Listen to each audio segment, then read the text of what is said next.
didikannya sendiri. Misalnya, Santo Vinianus dan Recollard, seorang kudus yang dijuluki sebagai bapa para monastik. Santo Vinianus mendapat banyak ajaran rohani maupun jasmani ketika beliau dididik dalam biara Menevia. Sementara hidup Santo David dari Wales telah banyak membuat mujizat.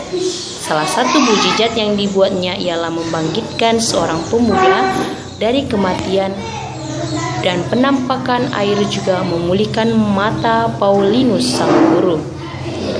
Dikatakan pula bahwa selama pertempuran melawan orang Saxon, David menasehati muridnya mengenangkan daun bawang di topi mereka sehingga mereka dapat dengan mudah dibedakan dari musuh mereka. Itulah sebabnya daun bawang adalah salah satu lambang Wales.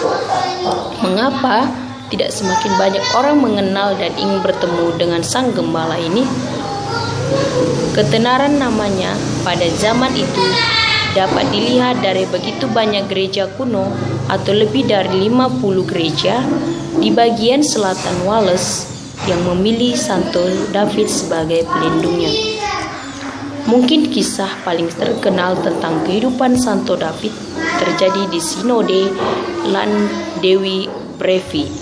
Mereka harus memutuskan apakah David akan menjadi uskup agung.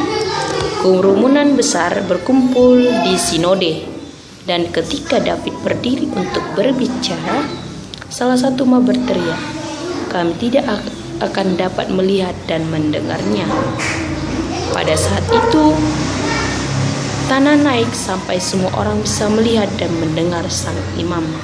Tidak lama kemudian, diputuskan David terpilih sebagai uskup agung. Kata-kata terakhir sekaligus pesan Santo David kepada para pengikutnya, bersukacitalah dan pertahankan keyakinan dan keyakinan Anda. Lakukan hal-hal kecil yang telah Anda lihat saya lakukan dan dengar. Saya akan berjalan di jalan yang dilalui Bapa kita di hadapan kita. Ketika ia wafat, tepat hari Selasa, 1 Maret 601, biara dikatakan telah dipenuhi oleh serafim atau kumpulan para malaikat. Ketika Kristus menerima jiwanya, semua umat di Wales berkabung sekaligus bergembira atas kepergian sang pendoa mereka. Uskup David dimakamkan di belakang biara sendiri, yakni Katedral Santo David, Pembrokeshire, Wales, negara Inggris. Santo David dikanonisasi sebagai orang kudus oleh Paus Kalistus II pada tahun 1120 dan diangkat menjadi pelindung Wales. Uskup dengan gambar merpati di atas pundaknya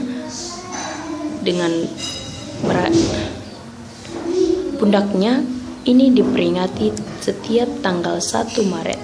Pada hari ini juga umat di Wales merayakannya dengan pesta besar.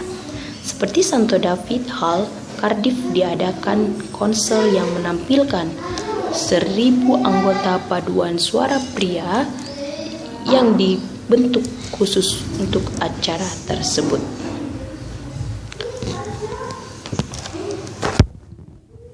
Sekian cerita orang kudus yang bisa saya bagikan untuk saudara-saudari sekalian.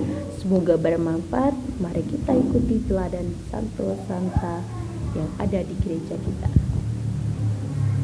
Salam damai untuk kita semua. Tuhan memberkati.